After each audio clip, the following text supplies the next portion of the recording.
34 տարի շարունակ մայիսի 6-ը նոյեմբերյան համայնքի համար հերոսացման ու ցավի օր է։ 1991 թվականի մայիսի 5-ի ուշ երեկոյան նոյեմբերյանի ներքին գործերի բաժնում ահազանգ է ստացվում, որ ադրբեջանցիները հատել են նոյեմբերյանի սահմանն ու շարժվում են դեպի Ոսկեպար։ Ոստիկանների խումբը մեկնում է պաշտպանելու գյուղի խաղաղ բնակչությանը։ Գնում են սարերով, որովհետև գյուղ տանող ճանապարհը ադրբեջանցիների գնդակոծության տակ էր։ Մայիսի 6-ի լուսաբացին Ոսկեպար գյուղի մերձակա անտառում Խորհրդային Միության բանակի ու Խորհրդային Ադրբեջանի օմոնականների ծուղակն ընկավ նոյեմբերյանի ոստիկանության 24 աշխատակից։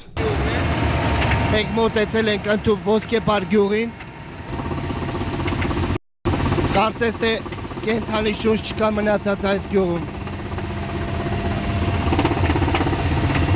Ահա,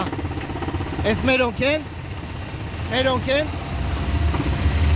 Տխրահարչակ կոլցի օպերացիան ընթացքի մեջ էր։ 11 ոստիկան զոհվում է տեղում, մյուսները գերեվարվում են, նրանցից 3-ը մահանում են ադրբեջանական բանտերում։ Այս դեպքից ժամեր անց խորհրդային բանակի զինվորները խաբեությամբ զինաթափում ու գերի են վերցնում նաև Ոսկեպարը պաշտպանող 45 ոստիկանների ու դարձյալ հանձնում ադրբեջանցի օմոնականներին։ Սա թերևս կոլցի օպերացիայի ամենաողբերգական դրվագներից մեկն է։ Մայիսի 6-ին նոյեմբերյանից գույժ ստացվեց։ Զինվորները դարանակալ գնդակահել էին օղակված Ոսկեպարին օգնության շտապող մեր ոստիկաններին։